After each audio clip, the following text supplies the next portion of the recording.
Welcome to This Explainer. Today, we're going to dive into an absolutely incredible story, analyzing the unbroken evolutionary chain of ancient South Indian civilization. We are going to meticulously piece together the empirical evidence that connects the ancient Indus Valley directly to the southern peninsula. By the end of this, you'll see a comprehensive scientifically backed picture of early human advancement in South Asia. It's like a giant puzzle spanning thousands of years, and we finally have the pieces to connect the dots. Here is our roadmap for today. We'll be looking at 4 key areas: the archaeological bridge, ceramics, metallurgy and commerce, linguistic evolution in Caldwell, and finally, geocultural boundaries and chronology. All right, let's jump straight into section 1, the archaeological bridge connecting the Indus Valley to Kiladi. Now, for decades, there was this contested 800-year gap that presented a massive historical puzzle for scholars. Traditionally, you had the Indus Valley's decline around 1400 BCE, and then the emergence of urban settlements way down south at Kiladi in Tamil Nadu around 600 BCE. On paper, that 800-year window looked like a dark age, an insurmountable barrier where cultural traits just couldn't have survived the journey south. But as you'll see, modern science tells a totally different story. Here's where it gets really exciting. Recent carbon-14 dating of the Karnataka megalithic culture completely bridges that exact chronological gap. The emergence of this megalithic burial culture has now been firmly scientifically dated to 1500 BCE. Just think about what that means. A highly organized, sophisticated culture was already taking root in the south, just as the Indus Valley was beginning its decline. There isn't an empty gap at all. Instead, we're looking at a clear, overlapping continuum. You might be wondering, what kind of evidence are we actually talking about? Well, when archaeologists unearth sites like Kiladi, they aren't just finding primitive temporary camps. They are uncovering incredibly sophisticated burnt brick architecture. We're talking advanced subterranean drainage channels and highly complex room structures. These are the exact architectural hallmarks of the Indus Valley. And to top it off, artifacts like the Sembiankundiur stone axe proudly bear markings that are identical to the Indus script. It's a direct physical link between these distant worlds. Armed with modern carbon-14 dating, it's almost like we have a GPS tracker on these ancient people. We can trace an unbroken migration of this megalithic culture moving steadily from Karnataka through Andhra, down into Tamil Nadu, Kerala, and all the way into Sri Lanka. And they didn't just wander aimlessly. They brought their agriculture and unique pottery with them. They literally carried their advanced civilizational blueprints right along on the journey. Moving right along to section 2, ceramics, metallurgy, and commerce. These were absolutely the engines of the Iron Age. We really have to highlight Sir Mortimer Wheeler's definitive 1947 analysis here. Wheeler, who famously supervised the Harappa excavations, noted something game-changing about the local black and red ware. He saw that it was characteristically black on the inside and black and red on the outside. Why does that matter? Because that specific coloration wasn't just painted on, it was the direct result of a highly advanced inverted firing technique within the kiln. Mastering that kind of intense temperature control is a massive technological leap, and it actually becomes one of our strongest tracking tools. Think of this specific pottery style as a technological breadcrumb trail spanning millennia. We can precisely track how these advanced firing techniques disperse geographically before finally disappearing in the early 2nd century CE.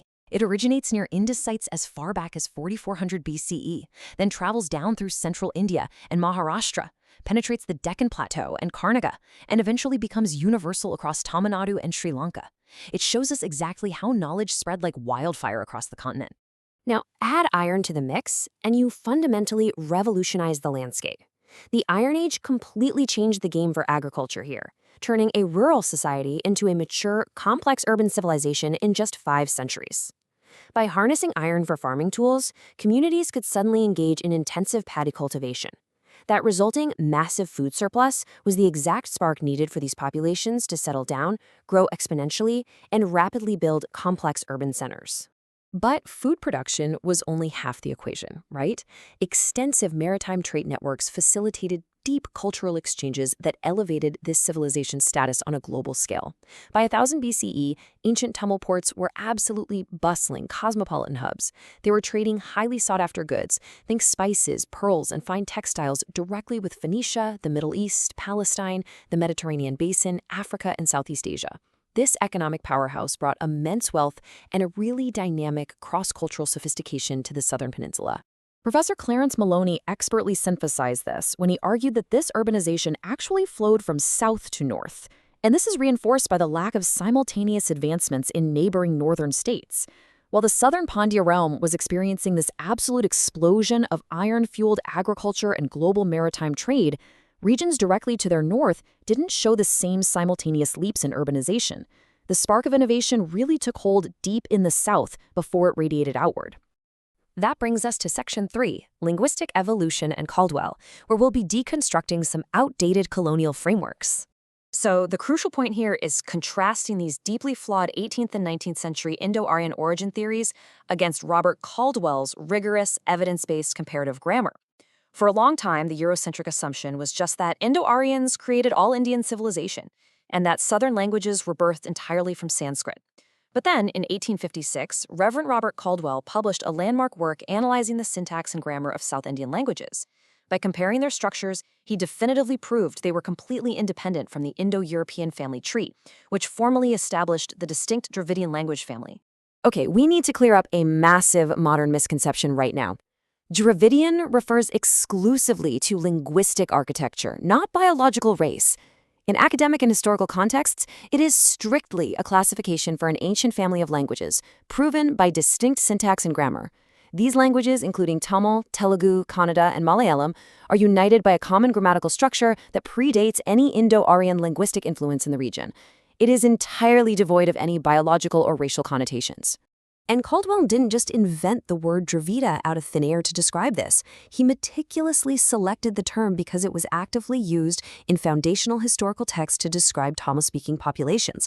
He found it deeply embedded in ancient texts like the Manusmriti, the Natya Shastra, the Mahabharata, and Kumarila Bhatta's Tantravartika. It was the historical standard used to identify the distinct language and the people of the Deep South. Finally, let's wrap up with Section 4. Geocultural boundaries and chronology. This is the framework of scientific history. You really can't ignore physical geography when looking at this history. The Vindhya mountain range acted as a massive, formidable barrier that was instrumental in preserving unique southern cultural identities. While the Gangetic plains in the north saw widespread cultural shifts and integration, those imposing mountains effectively shielded the southern peninsula. This allowed its ancient indigenous linguistic and cultural frameworks to just evolve continuously at their own pace, without being absolutely homogenized by northern influences. Because of that physical geography, the subcontinent naturally fractured into 3 distinct, historically documented cultural zones. Ancient literature explicitly recognizes this tripartite division. You had Aryavarta up in the northern region, Dakshinapata covering the central Deccan Plateau, and Dravida Desa representing the southern peninsula. Each of these regions fostered its own unique archaeological, political, and cultural identity. Trying to apply a single origin theory to the entire subcontinent just doesn't work, because the physical geography quite literally wouldn't allow it. And how do we know all this? Modern archaeologists aren't just making theoretical guesses. They rely on strict, peer-reviewed scientific methodologies. For organic materials, we use radiocarbon dating, which is incredibly effective for up to 40,000 years before present. For older ceramics and pottery, thermoluminescence steps in, covering the 40,000 to 60,000 year range. And for deep geological time, we measure isotopic decay, like potassium-40 or uranium-238, which can map out millions or even billions of years. This represents the hard physics backing up our historical timelines.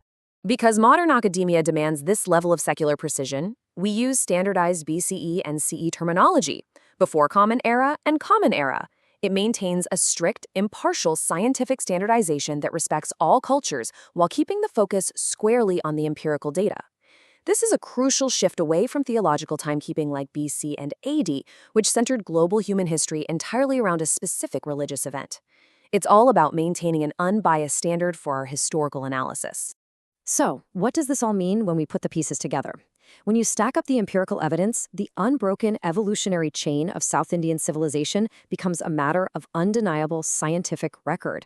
It's not just one field operating in a silo. Genetics, linguistics, and archaeology universally synthesize to prove this continuum. The survival and evolution of the Indus Valley's hallmarks, right down into the bustling Iron Age ports of ancient Tamil Nadu, represents a continuous, unbroken thread of human achievement. I'm going to leave you with this final question to chew on. Does acknowledging this continuous, evidence-based evolutionary chain fundamentally rewrite our understanding of global antiquity? As we digest these rigorously tested facts, it becomes absolutely clear that the ancient world was far more interconnected and far older in its southern migrations than early historians ever imagined. Thanks for joining me for this explainer, and always keep questioning the history you've been taught.